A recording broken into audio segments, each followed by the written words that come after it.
asalaamaaleykum wa rahmatulah mbokki RTT TV mbokk yi nga xam ne yéen a jàkkaarloog ñun ci sunuy émission saa su nekk di ànd ak ñun ci jotaay yu am solo yi nga xam ni moom lañ leen di indil ci ay bis yu nekk tey nag ñu indi émission spéciale fin d'année spéciale fin d'année nag bu ñu ko waxee danañ waxtaan ci biir at mi nga xam ni mooy 2020-2021 ci li nga xam ni moom lañ ci dund ci ay bànneex waaye dund ko ci ay jafe-jafe waaye it am ci yoo xam ne ay ambition la yoo xam ne amoon nañ ko bëgg ko yàlla dogalu ko mbir nag mu sotti rek sunu borom la neex comme niñ koy xamee tey nag ñu indi émission boo xam ne incha allah fas yéene nañ leen a jàngatal année bi li ñu fi dund ak ay invité yoo xam ni invité yu am solo la yu nekk ci milieu artisanal ñu xam leen ci ñuy ay jàmbaar di ci liggéey bu rafet maa ngi ci sama loxo ndejoor ki nga xam ne mooy Babacar Gueye BG Couture yoru centre de formation fii nga xam ne mooy Cité Malick Sy di taxawu ay xale di jàmbaar lool waaye ñu ngi fii ak sama loxo ndejoor ki nga xam ne mooy présidente Néné Diakhaté di présidente regroupement des tailleurs de la région de Thiès moom it di koo xam ne macha allah mbiru jigéen maîtriser na ko ndax jigéen ñi regroupement bi moo leen jiite ñu fas yéene waxtaan ak moom ci aspect yu bari incha allah waaye ñu ngi fi ak professeur Abdou Khadir Wade moom it di jàmbaar yore INCAS di centre de formation boo xam ni moom it ay ndaw la yor dafay mel ni nag bu ñu waxee ni dalal nañ fi ñaari kilifa yoo xam ni dañuy yor ay xale di leen jàngal métier day mel ni ñooñu ku waxtaan ak ñoom ci éducation danañ ci mën a wax lu bari bu defee rek bala ñuy sori dañuy bàyyi Babacar mu nuyoog mbokk yi nga xam ne ñoo jàkkaarloo ñoom di ko seetaan ci RTT TV Babacar ñu ngi lay nuyu. maa ngi lay fay Soumaré di kontaan trop ci teew fii ak suma jigéen Néné Diakhaté ak Abdou Wade voilà di wax ni rek ñu ngi kontaan laal ñu ngi kontaan trop ñu ngi kontaan bu baax loolu mooy nuyoo Babacar BG Couture du ñu sori dañuy bàyyi professeur mu nuyoo professeur ñu ngi lay nuyu. waaw asalaamaaleykum maa ngi lay nuyu sëñ Khadim. lay fay di nuyu aussi ñi ma bokkal plateau bi. muy Babacar Gueye may am mbégte ak bànneex ci bokk moom plateau. aussi di nuyu sama jigéen Néné Diakhaté. yaakaar naa ne Thiès ñëpp xam nañ ko ci jigéen ñi ji jàmbaare. jàmbaar la ci wàllu ñëw. dëgg la waaw loolu daal moo doon nuyoo yëpp ci kanam. macha allah kon nga joxal ma ko sunu micro rek ñu nuyoog moom ki nga xam ne mooy présidente Néné Diakhaté di jàmbaar moom it di ko am taxawaay ci dëkk bi présidente ñu ngi lay nuyu. waaw sëñ Khadim maa ngi lay fay di nuyu professeur Abdou Wade di nuyu BG Couture vraiment di kontaan ci plateau bi parce que plateau boo xam ne ànd ak ñaar ñoo xam ne vraiment di liggéey bu am solo ci biir Thiès jële ay élèves di leen jàngal di leen jox xam-xam tey ma war a toogandoog ñoom di histoire liñ naan l'histoire retiendra vraiment kontaan ci RTT TV kontaan ci ñëpp daal. présidente duñ la bàyyi ci nuyoo bi xam naa bala ñoo pare ci émission bi bëgg nañ nga wax ñu sa temps booy de noo ko dundee. yaa ngi dugg ci lu garaaw. yaa ngi dugg ci lu garaaw tegal sa baaraam foofu maa ngi ñëwaat léegi ñu waxtaan ci incha allah dafay mel ni kon noonu rek lañ fas yéene ànd ak ñoom ci ak suñuy invité yu am solo waaye ci kanam tuuti incha allah danañ ànd ak ñi nga xam ne ñoo nekk ci RTT TV ànd ak jàmbaar joo xam ne saa su nekk su ma toogee ngeen gis ko sama wet muy Pape Seck Ndaanaan di koo xam ne macha allah taxawaayam ci biir RTT rafet na émission yu am solo mu ko fii présenté ci kanam dinañ ñëw fekk si ñu ci li nga xam ne mooy plateau bi BG ci yow la ñuy tàmbalee waxtaan bi ñu bëggoon a xam rek tuuti rek ci tënk kan mooy BG Babacar Gueye. waaw jërëjëf Babacar Gueye laa tudd dëkk Thiès di yëngatu ci métier couture voilà donc en même temps yore benn académie buy former ay jeunes dans le milieu textile habillement voilà di également nekk ci lépp loo xamante ne rek mën na développer sunu secteur quoi voilà donc Babacar Gueye c'est une personne modeste voilà. personne modeste am na solo ñu bëggoon rek ci tënk nga wax ñu ci wàllu éducation comme da nga yor ay xale noo jàngatee année bi nga xam ne moom la ñuy bëgg a génn tey muy année 2021. waaw bon je veux pas trop faire la publicité de mon école mais ren macha allah def nañu année scolaire bu am solo. voilà xale yi demoon examen d'état yàlla dogal na mën naa ne ci ñu def CAP d'état ñoom ñëpp jàll nañ ba mu des ñaar ñoo ci jàllul. bi ñu xoolee statistiques yi amoon nañu 98% ñu jàll CAP. ñu defi woon examen BOP d'état muy brevet technicien ñëpp jàll nañu on a 100%. ñi defoon BT. muy diplôme bu xaw a kawe tuuti ci wàllu métier ñaw. ñoom tamit am nañ ci 100%. donc ñun dañuy former di CAP ou BTS. donc CAP niveau bi mooy niveau 4e BTS mooy dem ñi am bac. voilà donc bu ñu jàngatee rek xam nga bu ñuy wax réussite. dañ koy natt ci ñaari mbir. ci ñaar benn bi mooy réussite. ci sur le plan économique. ak réussite sur les résultats.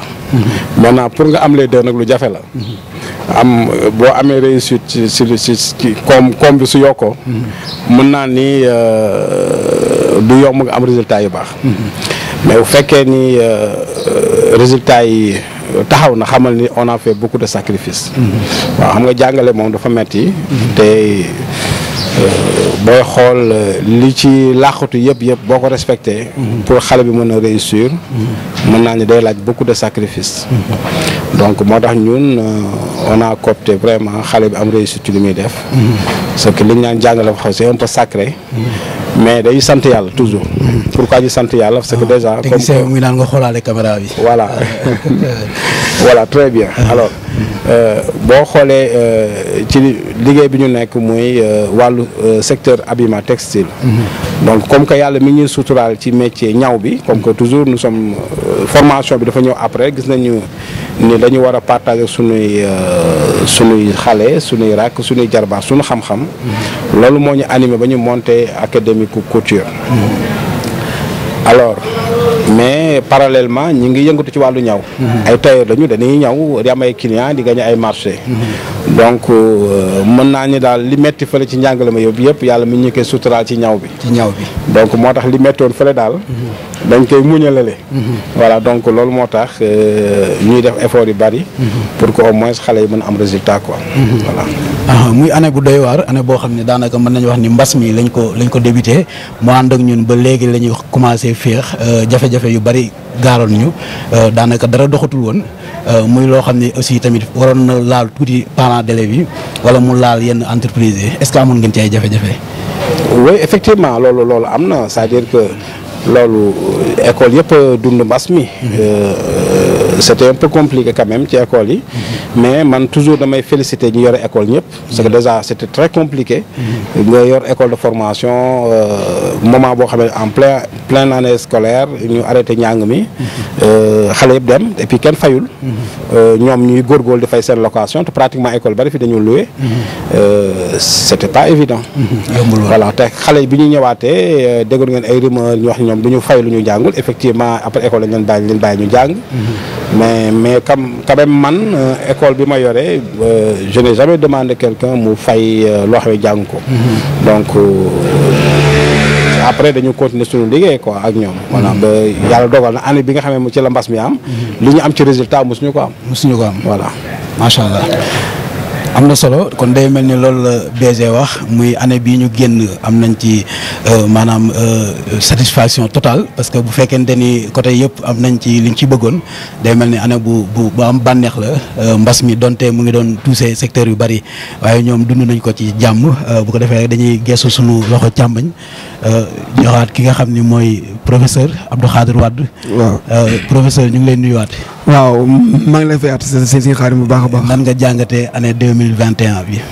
waaw merci beaucoup Khadim question bi am na solo mais balay boobu ma dugg ci kan mooy Abdou Khadre Wade. mi ngay laajte bon Abdou Khadre Wade benn doomu Thiès la. boo xam ne mi ngi juddoo Thiès vraiment jàng fi métier.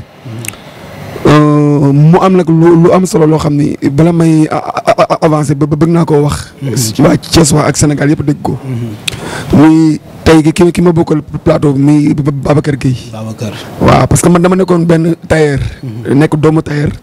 aussi nekk tailleur boo xam dafa nekk ci place am toog di ñaw. macha allah di def di ñaw ba rafet. bon loolu bëgg naa ko seede ci Thiès waaye chaque jour ma ko mais dama bëgg ñu gën ko xam. mu nekkee sama atelier di ñëw comme tailleur yëpp. benn waay ju baax ko tudd Babacar Gueye mii toog. mu ñëw fekk ma sama atelier ma toog mu ne ma Abdou yow talent bi nga am ak ni nga mën a ñëw macha allah. jaaduwul ngay toog ci atelier bi rek di ñaw ay client rek. parce que yow li nga mën Sénégal dañ ko war a xam. ci kaw noonu ma ne ko naka lay dem man ma ciseau d'or day am. te wóor na ma ni yow boo demee si ciseau d'or. yow di ci am ay niveau yu kawe. bon man ko ne sama liggéey parce que boobu ñun li nga xamoon rek mooy sëgg ci machine bii ñëw sans au lieu que ñu sëgg jéem a xool leneen. man ko amul problème bu kii bi ñëwee ne nag ma wax ma ñu def. bi si kii bi ñëwee bi ciseau d'or bi ñëwee mu ñëw ne ma ciseau d'or am na date sangam lay nekk. man ko amul problème dinaa ñëw participer. ma ñëw participer jour année boobu mën naa jël paie ci commune de Thiès. vraiment moom mu nekkoon ci comité d'organisation aussi. bi ma nekkee paie commune de Thiès ci lañ ma jël yóbbu ma Saly bu ma def département de Thiès. ma jëlaat premier encore. dem régional très bien. c'est def régional très bien régional. ma jël premier encore. dem national. final national bu ko vieux Saly ma jël troisième au niveau national. def naa ko 3 ans yu di def défilé. ba loolu tey moo tax ma siggi sama xel. xam ni ñaw bi du sëgg rek si atelier yi di ñëw. ci laa commencé am benn notion formation professionnelle. loolu moo ma ko may. ma dem jàngi. vraiment def ay formation jàngi ba tey. yaakaar naa ni bu nit ñi di wax professeur. man dama jël lépp delloo ko. Babacar Gueye macha allah waaw loolu moom il faut ma leeral ko. am na solo chaque jour ma leeral ko mais tey ça fait l'occasion. ñu bokk plateau ma leeral ko devant ci Thiès waa yëpp. am na solo vraiment ma koy gërëm ci loolu. di ko sant di ko ñaan yàlla. am na solo ba tey aussi. ñu taxawal école de formation bu mag bu ñuy wax ONCAS Institut Kayor Stylisme. bon bi ma koy taxawal it ñëw na ba ci moom. tàggu ko mu jox ma ci ay conseils yoo xam ne ba léegi moom lay doxee. vraiment loolu daal laa doon wax ci début bi. am na solo waaw après loolu ma ñëw ci nag ci sa question. bi waaw mooy naka la ñu gisee année 2021 bi. très bien muy année boo xam ni métti woon na ak mbas mi fi jaaroon comme ni ko Babacar waxee. yaakaar naa ne nga yor centre. xale yi jànguñu. te da nga war a fay location war a fay courant war a fay yu bëree bëri te xale yi jànguñu du ñu fay. loolu ku ñu la méttiwul dañuy wax rek mais vraiment métti woon na. mais alhamdulilah géré nañ ko ba mu jàll ci jàmm. waaw aussi tamit ñi nga xamante ni ren mooy suñu 3e année. ren la ñu war a njëkk a def sa APR ren incha allah. ndax base bi macha allah baax na. li ñu war a def ci xale yi yëpp def nañ ci xale yi. waaw loolu daal laa doon tontu ci question boobu. am na solo professeur Abdou Khadir Wade xam naa duñ la bàyyi foofu la ñuy des ak yow rek bu ñu waxee milieu artisanal yow nga am ci waaru yaatu di ko ci bay parce que mën nañu wax ni yemoo Thiès rek yaa ngi génn ci biti sax di def ay formation maanaam naka nga ko doon dundee ak mbas mi parce que génn dem ci benn dëkk dañuy wax ne ñëpp nañu toog yow ngay génn fu ne nga dugg fa est-ce que loolu noo ko doon dundee ak sa famille aussi. waaw xëy na dina xaw a métti tuuti. mais vraiment génn bi ñu doon génn dañu ànd ak benn ONG boo xam ne ñu wax GIZ. ñoom la ñu àndal ci mbas mi ci durant mbas mi ñu def ay formation mais dañuy jël bépp matuwaay bu war. ñoom képp ko doon xam-xam ne ñoom du ñu sàggane wàllu santé. bépp matuwaay bu war danañ ko jël ci pour ñu def formation yi. demoon na ba dañuy wàññi membre formateur di wàññi ñi nga xam ne ñoom la ñuy formé. pour ñu mën a am conditions yi nga xam ne dina baax pour ñu def formé. noonu daal lañ nekk woon ci mbas mi. vraiment alhamdulilah. jàll nañ ko ci jàmm. jàll nañ ko ci jàmm muy lu am solo incha allah dafa mel ni loolu mooy kàddu professeur noonu la ñuy tourné rek ñëw ci ki nga xam ne mooy présidente Néné Diakhaté moom it mu wax ñu moom question bi ma ko dencal moom dama ko soxla noo daan dundee feetu décembre fin d'année loolu moom faaw nga ñëwal ma ci te na nga ko leeral nag ndax danaa ñëw ci koñ ba nag laajte ko. bismillah waaw sëñ Khadim waaw man la Néné Diakhaté juddoo Thiès yoroo Thiès màgge Thiès ba màgge tamit Thiès waaw di màgget nga nii waaw màgg naa def naa ay ati at nag ngay màggetee neex na ma man waaw nekk présidente regroupement des tailleurs de la région de Thiès nekkoon fa trésorière pendant 7 ans. 7 ans waaw. 7 ans ngay denc xaalis regroupement bi ma koy denc. macha allah léegi ma nekk présidente nekk tamit trésorière mouvement des tailleurs du Sénégal. waaw maa ko nekk. MTS waaw maa ko nekk. macha allah vraiment. yow gars yi wóolu nañ la di. waaw jub rek. jub rek waaw jub rek. macha allah jub daal mooy kii bi. macha allah di wax ci question bi nga posé rek. mooy année 2021 bi. 2021 bi. waaw dund nañ ko nag mu métti lool nag. waaw 2021 moom ku ne méttiwul. ah kon peut-être xëy na doo artisan. ndax nit dul artisan sax yëg nañu méttiyaay bi. parce que toog di gisoo client. parce que client yi dañoo yaakaar ci seen xaalis pour ñëw. mën a fay pour ñawlu pour ñu nit ñu am. waaw ku ne 2021 méttiwul xëy na daf la laalul daal mais yaakaar naa ne moom c'est ñëpp la laal. ñëpp la laal parce que 2021 métti woon na trop peut-être xëy na su ma naan dafa xawoon na tane tuuti masque yi sax moo tax mu tane. ci tailleur yi. mais su dul woon masque yi vraiment doon na métti lool. parce que man je me rappelle que man bi ma déggee affaire mbas mi ñëw. li ma amoon dama daw yëpp jënd ko ravitaillement. lépp loo xalaat ne rek bëgg naa ko te bu guddi jotee dañ koy daw dama ko jënd denc. mais da ngay def au fur et à mesure da ngay dem ba sa kii yëpp jeex sa réserve bi jeex. kon bi deuxième vague bi ñëwee moom boobu dafa fekk ñëpp sonn. ñëpp loof xew amatul téere yi ñawatuñu kenn ñëpp da ngay ñëw tëj sa machine yi te li ci gën a métti mooy da ngay fay courant liggéeyoo mais da ngay fay courant bi bu ñëwee day cher comme ni mu daan cher rek lay cher te ñawoo ci feeñul ci Covid bi feeñul vraiment feeñul loolu tamit waaw feeñul wàññeeku courant bi moom feeñul fenn aide Covid 19 bi nu ngeen ko dundee daan na ak si ci yéen quand même Covid bi mooy lan mooy 150 waaw am nañu jot numéro état bi waaw am nañu jot am nañu jotul man mi wax moom jot naa jot nga yow waaw man jot naa kon man maa jotul kon man 150 mais ñi jotul ñoo ëpp waaw vraiment ñi jotul ñoo ëpp moom d'accord ban message ngay lancé ci sa mbokk artisan yi nga xam ne dund nañ ko tey jii ba génn ci année 2021 bi naka la ñu war a mën a taxawaat pour am leçon de morale boo xam ne dañ ko mën a doxee tey li may wax daal mooy ci leçon yi ma gis ci ñu war a jàpp ci kii bi mooy dañoo war a am compte di épargner épargne am na ci solo parce que bu dee da ngay dund au jour le jour loo am lekk ko tey doo denc tuuti à côté bu mbas mi ñëwee wala leneen ñëw rek da lay terrasser man daal gis naa ne bokk ci mutuelle de santé am na ci solo mooy mutuelle bi nga xam ne regroupement bi moom la ñuy tëj pourtant sensibiliser nañ ñëpp yomb na nga bokk ci sa njaboot bokk ci bu ñu feebaree faju à moindre coût di denc tamit ci compte waaw boo amee 1000 francs mën ngaa jël 800 yi lekk 200 yi nga dugal ci compte mais nees 1000 francs yi ñoom doyul nag yow tamit boo ci bëggee jël 200 denc loolu nu muy demee nees mais doyul mais il faut que ñu seere yenn yi bàyyi yenn yi pour def leen ni parce que tamit épargne dafa baax de dafay am yoo xam ne daf lay bett te su la bettee daf lay mën xam nga ñun ay artisan lañ mënuñu fu ñu bettee ñu daw di ñaanaatu déedéet waaw góor mu xam nga mënul ñaan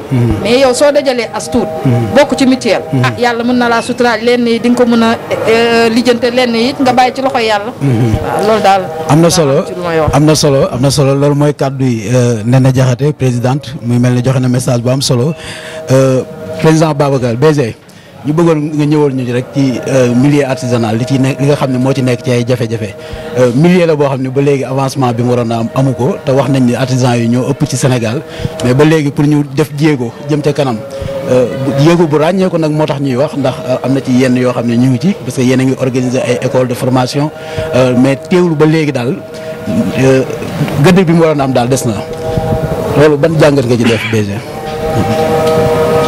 waaw bon sa question bi am na solo trop c'est-à-dire que secteur artisanal secteur la bu waroon weesu fi mu toll parce que boo xoolee du secteur bu informel en fait parce que mënuma comprendre secteur boo xam ne ñu ne am nañu chambre muy chambre des métiers ñu organiser ko wut un administrateur teg ko fa mu gérer secrétariat général wut président boo xamante ne que artisans yi ñoo ko fal ñu am ministère bu ñu weeku ba pare continuer am problème c'est-à-dire que loolu tamit dañ ko war a xool beneen bi mooy ci sunu biir nous sommes organisés bari na ay fédération yoo fii dégg fédération des artisans association des tailleurs association des menuisiers association ñi ngi organiser wu am nañu kuréel yu ñu bokk mais toujours muy am problème.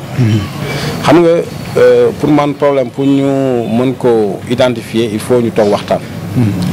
xool fan la problème bi nekk. voilà fi problème bi nekk nag loolu du dara lu dul analyse de xool fan la ñu war a mën a xoolaat lan la ñu war a mën defaraat. voilà donc secteur bi c'est vrai que des na lu bari. mais du ma ko wooyee manque d'organisation parce que li ma la cité yëpp c'est des organisations. mais loolu mënul taxaw ba pare ñun ni dañuy am manque d'organisation. mais est-ce que amul manque d'information. waaye xam nga kuréel yooyu ma la tuddal yëpp fédération yi association yi chambre des métiers yi. est-ce que seen rôle. maanaam ñoom leen tax a jóg. li tax ñu mettre ko en place. est-ce que artisans yi est-ce que tailleurs yi xam nañ ko. loolu c'est un. deuxièmement est-ce que sax ñi ko gérer xam nañu réellement ñoom leen tax a jóg seen mission lan la. c'est pour man yenn organisation yi boo ko jiitee. war nga mën a xool bu baax a baax yow sa mission lan la. nga taxaw ci te mission bi mën naa ni soo ko respecté doo amati jot. jot ci ne la soo dootoo ko amati. parce que sas wu rëy la. alors li ñuy faral di wax rek mooy Sénégal ku ñu fal. wala ku ñu takkal ndomba tànk say waa kër dañuy jubilé. alors que dañ la war a ñaanal la ñu war a tiit. parce que yan la lu diis. ma turu président dafa rëy ci man. turu ministre dafa rëy ci yow. bu ñu defee député da nga war a tiit. mais nag Sénégal nag dañu nekk dëkk boo xam ne ku ñu jox ndombal tànk da ngay jubilé. te pourtant dañ la sas pour nga liggéey pour la population. da nga war a liggéey pour les artisans. da nga war a liggéey pour askan wi. donc loolu foo ñu xalaat ko fan la problème loolu nag dama leen koy delloo yooyu ñëpp ñu waxtaan ci. bu ñu bëggee gën a comprendre Babacar day mel ni kon da ngay bëgg a wax ni taxawaayu chambre de métier wala artisans yi information bi ñu waroon di am amuñu ko moo indi problème bi. waaw léegi nag foofu nag damay gën a leeral. ci sa wax xam nga tey ji Sénégal ñu bari du ñu ñemee wax tudd chambre de métier. wala ñu wax tudd yenn organisation yi parce que boo ko tuddee. kan la ca boobu day yaakaar ni moom ngay waxal fekk waxuloo ko. lii problème d'organisation la. xam nga chambre de métier ki fi nekk ni ma di ko saluer au passage. muy sëy nit ku baax la. nit kuy def effort yu bari la pour l'artisanat. mais am na ñu ko fi jiitu woon. mais problème bi lu tey commencé wul ci moom rek. c'est-à-dire que je ne cite pas la personne. waxuma moom. mais dama wax organisation bi. organisation bi li ko tax a jóg. mission bi. lan mooy rôle am dafa war a leer. dafa war a leer ci bopp artisan yi. moom ñi ko gérer. mu gën a leer ci boppam fekkee ni leer na ci waxuma ni leeru ci boppam. mais dafa war a gën a leer war a bokk ñu fàttali ko ay mission. mission nag mooy ñi ko seq. organisation bi. ñenn ci administration bi. service technique bi. ñun ñëpp ku nekk xam vraiment ñu xoolaat téere yi daal xoolaat charte yi lañ ca wax lan la. ñu taxaw ci ñëpp. baax na tamit artisan yi. ñu gëstu xool lan mooy rôle lu institution yooyu nga xam ne ñoo ñu encadré. dama gis ni dañoo nekk rek ci benn cercle di wëndeelu rek. waaw. ci loolu lañ nekk benn cercle di wëndeelu c'est-à-dire que métier la boo xam ne que xam nga du question dem voyager. du question mais l'affaire mooy que lii ñuy liggéey. dañu war a jóge fi ñu nekk nii jëm ci beneen niveau. beneen niveau bi mooy. fexe koo exporter bitim réew jëm ko jaay. loolu nag du sa moyen personnel wala say relation personnelle moo la ko mën may. bokk na ci mooy organisation yooyu la jiite. am nañu chaque année ay programme salon foire yuy am. mais nañ ci inscrit artisans yi ñuy dem. ñëpp nag mënuñu dem. mais benn su demee mën na yóbbaale ñaar ba ñett. su ma waxee loolu mooy Abdou Wade su amee benn collection man ma am sama collection nee na jaxate am collection. mais su dee nee na mooy dem mais ñu jox ko suñu ko mën a représenté ñu. l'essentiel mooy que ñu wane Thiès la mode Thiès ñu wane Thiès lii la ñuy def wane Sénégal lii la ñuy def. mais loolu mooy tax mbir yi mën a avancer. mais fekkee dañu bëgg a jàpp métier bi bëgg koo yamale. ci Korité Tamxarit je ne sais pas fête Noël fête mais du dem. bëgg nañu tamit fii ñu toll ñu jóge fi. voilà te wàññi naxaate bi. dafay mel ni kon boo ñu doon jàngatal 2021 day mel ni daal boo xoolee techniquement daal des na. non 2021 rek mais li des bari na. li jiitu ay at ci ginnaaw. ban solution ngay joxe kon boo xam ne mooy jëlee problème bi fi mu nekk. bon li ma wax sànq mooy information. nañu informer nit ñi xam li xew. c'est-à-dire que léeg-léeg dara am na yu feeñ ay buntu yu feeñ mais buntu yooyu dañ koy téye. ñu mel exemple ñu ni am na benn salon bu war a am Paris. je donne un exemple. yooyu day faral di am. mais buñ ñee am na ñetti artisans yu mën a dem mais nañ ko ñëw indil ko wala ñetti tailleur yoo xam ne war nañu jël tailleur wala jël menuisier yi war a wane ci affaire bois li ñuy def ci wala ñu fer forgé am na 2 wala 3 menuisiers métal yu war a dem. et cetera. mais même am nay salon yoo xamante ne que ni ça parle de bâtiment comme maçon yi fi nekk ñiy tracé plan yi suñu architecte yi. mais ñu dem wane un peu dem échanger pour construction bi avancer. def ay gëstu def ay échange. bon benn tailleur ñaar tailleur bi ñuy jël ci regroupement bi yóbbu ko salon mu dem buy dem jël ku nekk mu jël ñetti yërëm yóbbul. exposé. bu fekkee jaay même bu ñu jaay sax carte visite nañu joxe ñu wut ay partenaires et cetera. mais mode noonu lay doxee. tey jii boo xoolee tubaab yi avancé ci ñaw. mais styliste buy toog ci benn dëkk pendant 2-3 mois amul fenn. mais styliste yi ci fait 15 jours fii Chine dem Allemagne def 2 semaines. dem Paris mais gars yi fii c'est comme ça te xam nga suñu métier bi dañ koo yemal ci benn circuit bu gàtt bu maanaam rek depuis les années 80 ba léegi tey jii boo nee yan ñooy stylistes yi gën a mag Sénégal ay tur yenn tur ngay dégg ñoom ngay déggaat ba léegi. ku ñëw bootu seen ginnaaw. c'est pas normal. y a des jeunes yu nekk fii y a des xale ñoo xamante ne que ni mën nañ seen métier. mais ñoo nañ leen encadré. jàppale leen. wala seen am na nag ñuy génn dem.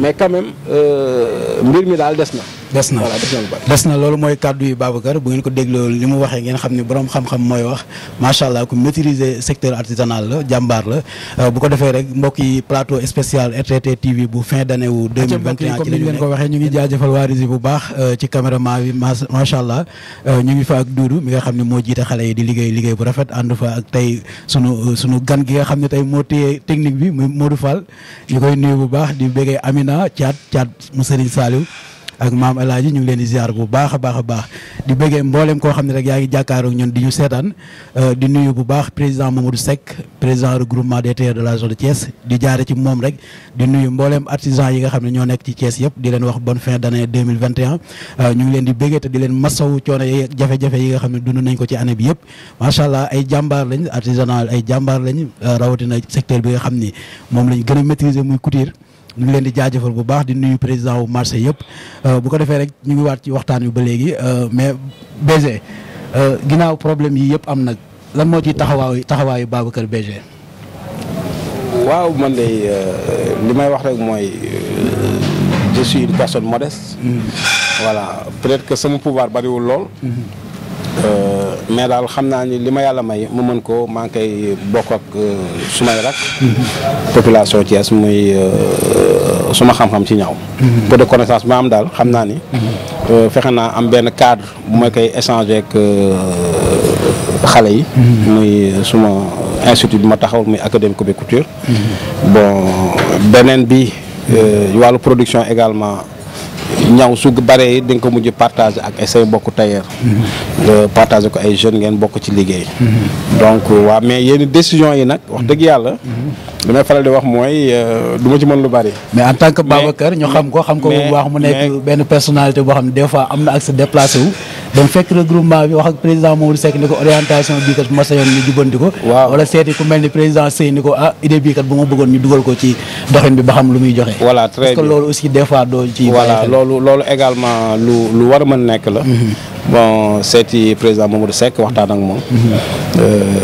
mais lii ci la bokk li ma def nii xam nga lii moom vraiment moo gën a yaatu ñu bari dañ ko déggandoo te yaakaar naa suñu président chambre de métier muy Amadou Makhtar Seye dina ko dégg ak ñeneen ak ñeneen yàlla mën na dogal sax ministre bi dégg ko wala le directeur de l'artisanat dégg ko ñu bàyyi ko xel voilà mais quand même dama bëgg rek suñu secteur bi ñu nekk ñu yaatu ci xalaat ci expression ñu bañ a tëju encore une fois rek mooy wax bu jubee bu kenn jub ni man lay waxal. wala man lay ŋaañ. donc lu ñëpp bokk. ñëpp ci bokk waxtaan. te ku ci am xalaat. da nga koy wax. léegi nag soo ko déggee. nga jàpp rek ni luy defar la. lu ñuy fexe jubante li ma lay wax te li ma wax fii. jeune tailleur boo gis. bu sañoon. dem ci plateau yu mag yi. di exposé ji. ñu bañ a wax rek ay Burkina Faso yam ci. mais génn dem ci foire yi am Allemagne. yi am France. yenn salon yu mag yi. xale yu ndaw yi ñu leen fay yóbbu. nekkul ni ku gën a am tur rek. mooy dem yenn niveau yi non nañu xool savoir faire am na xale yoo nekk ci atelier yor atelier. mais am savoir faire mën la ñawal mën a ñaw boo xam ne nekk mais ñoo il faut les motiver. il faut les encourager. man mi di waxee yow dama ci jaar nañ ci yooyu. da ngay def effort di góorgóorlu ci métier bi. mais affaire da lay romb nii rek. voilà mais loolu tamit ñu fexe ba suñu rakk yi bañ leen dal. dëgg la jërëjëf mbokk yi nga xam ne yéen a jàkkaarloo ñu ci suñu télé RTT TV bu ngeen dégloo kaddu yu Babacar yi ngeen xam ne kaddu yu am solo la joxe ci li nga xam ne mooy plateau spécial bu fin d'année wu 2021 BG kon dañ lay bàyyi nga def mot de la fin tàggatoo ñi nga xam ne ñoo jàkkaarloo yu de seetaan bu ko defee rek après ñuy fii ak Abdou Khadre Wade bu ko defee ñoom ñu àggaleeg ñoom yow ñu yolomal la ndax xam naa. dañoo sàccoon ci yow benn temps rek. merci jërëjëf.